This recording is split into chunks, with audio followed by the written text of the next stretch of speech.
السلام علیکم گائز، اس می سمیت سید، کیسے ہیں آپ لوگ سب؟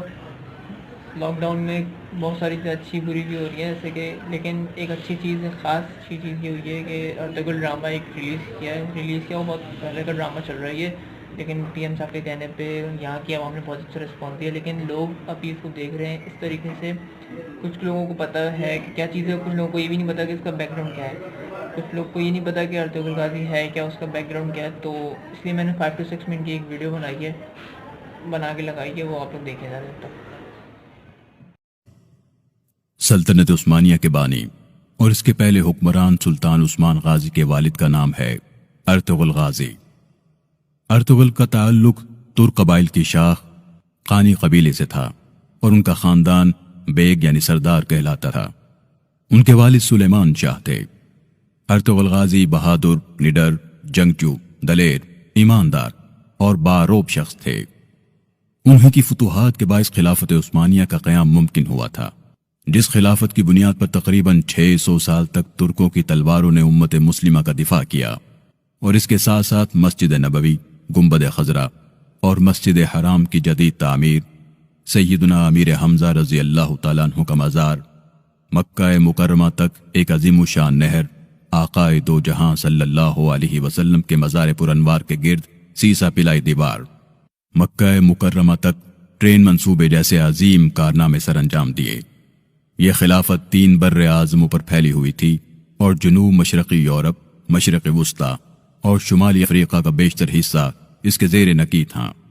سلطنت عثمانیہ پر سن 1299 سے سن 1922 تک 623 برسوں میں 36 سلاطین نے فرمانروائی کی، مسلمانوں کو ایک پرچم تلے جمع کیا۔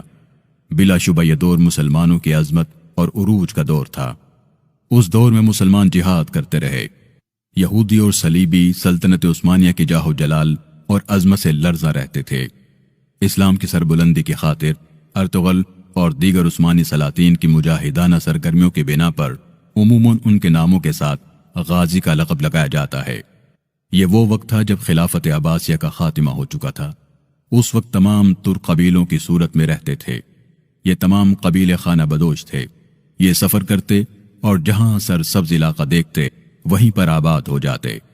ان میں ایک قاری قبیلہ تھا جو افراد کے لحاظ سے کافی مضبوط اور طاقتور تھا۔ سلیمان شاہ قاری قبیلے کے سردار تھے جو سچے مسلمان، نڈر اور رحم دل انسان تھے۔ ان کے مقاصد میں اسلام کی اشاعت اور انصاف کا بول بالا شامل تھا، کیونکہ یہی وہ وقت تھا جب مسلمان ہر جگہ کمزوری کا شکار تھے۔ منگول ہلاکو خان کی سربراہی میں بڑھتے چلے آ رہے تھے اور خلافت عباسیہ کے بعد سلجوق سلطنت ان کی منزل تھی۔ بازنطینی سلطنت کے صلیبی اپنی سازشوں کے جال بن رہے تھے۔ مسلمانوں کی مضبوط اور طاقتور سلجوق سلطنت اب زوال کے قریب تھی۔ ان حالات میں ضروری تھا کہ مسلمانوں کی تعداد کو بڑھایا جائے۔ سردار سلیمان شاہ کے 4 بیٹے تھے جو بہت بہادر اور جنگجو تھے۔ سلیمان شاہ تمام ترک قبائل کو متحد کرنا چاہتے تھے تاکہ مسلمانوں کو صلیبیوں کے ریشہ دیوانیوں سے بچایا جا سکے۔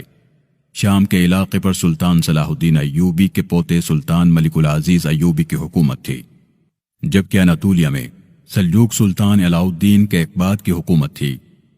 صلیبی دونوں سلطانوں کو آپس میں لڑانا چاہتے تھے تاکہ اس خطے میں مسلمانوں کو کمزور کر کے ان کا خاتمہ کر سکیں۔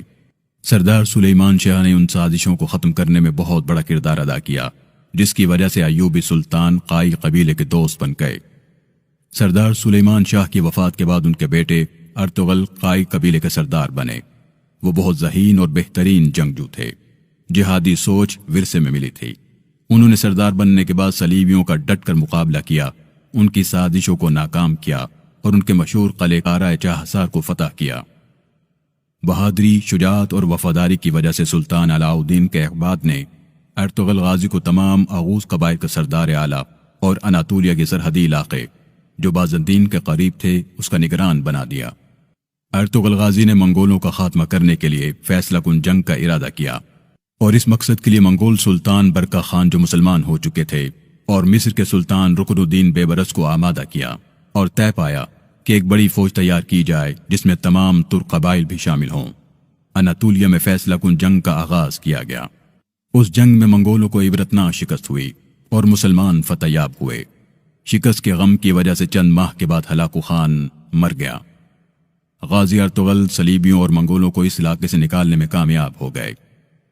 ارطغرل غازی نے صلیبی اور منگولوں دونوں کو شکست دینے کے بعد اسلامی، عادلانہ، منصفانہ نظام قائم کیا اور تعلیم و تربیت کے لیے درسگاہیں تعمیر کی تاکہ لوگ جدید علوم سے بہرور ہوں اور اس طرح مضبوط اسلامی معاشرے کی بنیاد رکھی جا سکے، اور سلجوقی سلطنت کے خاتمے پر اپنی سلطنت کے قیام کا اعلان کیا۔ غازی ارطغرل کی وفات کے بعد ان کے چھوٹے بیٹے عثمان قائی قبیلے کے سردار بنے اور ریاست سوگوت کو مضبوط کرتے رہے۔ وہ اب ریاست سوگوت کے سلطان کہلائے جاتے تھے۔ سن 1299 میں خلافت قائم کی جو خلافت عثمانیہ کے نام سے مشہور ہوئی۔ سلطان عثمان غازی اپنے والد غازی ارطغرل کی طرح دلیر اور باصلاحیت مجاہد تھے۔ انہوں نے اس خلافت کو مضبوط کیا۔ غازی ارطغرل کی اولاد سے سلطنت عثمانیہ کے 7ویں سلطان محمد ثانی، جنہوں نے قسطنطنیہ کو فتح کیا اور نبی صلی اللہ علیہ وآلہ وسلم کی بشارت کے حقدار ٹھہرے، اور سلطان محمد الفاتح کے نام سے مشہور ہوئے۔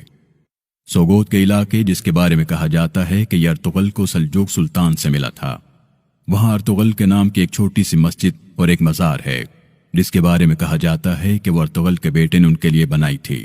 وفات کے وقت ارطغرل کی عمر 90 سال سے زیادہ تھی۔ سوگوت شہر میں ان کو دفن کیا گیا۔ ڈرامہ ارطغرل ترکی کے خانہ بدوش قبیلے قائی کی کہانی ہے، جس کے مطابق قائی قبیلہ ایک جنگجو قبیلہ ہے جو ایک طرف بے رحم موسموں کے نشانے پر ہے اور دوسری جاری منگولوں اور صلیبیوں کے نشانے پر ہے۔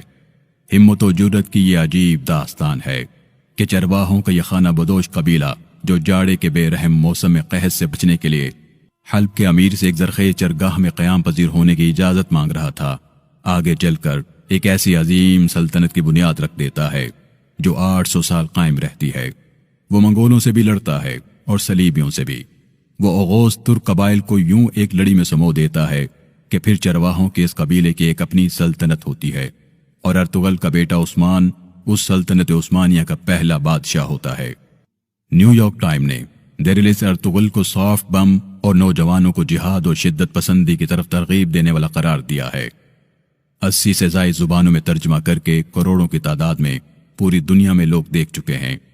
طیب اردوغان کی خصوصی تاکید پر بننے والے اس سیریز کو مسلم دنیا کے کئی رہنما قدر کی نگاہ سے دیکھتے ہیں، جن میں چیچنیا کے صدر رمضان قادروف اور پاکستان کے وزیر اعظم عمران خان سر فہرست ہیں۔ یہ ویڈیو لگانے کا مقصد یہ تھا کہ آپ لوگوں کو پتہ چلے کہ اصل میں اس کا بیک گراؤنڈ کیا ہے۔ ویسے بھی اسلامک نالج اگر پھیلے گی زیادہ اچھی بات ہے، اور میں چاہتا ہوں کہ ایسے ڈرامے اور بنے، سب کی یہی خواہش ہے کہ ایسے ڈرامے بنے، یہ کم سے کم انڈین اور بالی ووڈ ہالی ووڈ ڈرامے سے ہم لوگوں کی جان چھوٹے اور یہ اسلامک پوائنٹ آف ویو میں ہم لوگ کی نالج زیادہ پڑتی رہے۔ سو بس اتنا ہی یہی کہنا تھا، اور باقی آپ لوگ خیال رکھیں اپنا بہت زیادہ، جب تک کے لیے ٹیک کیئر۔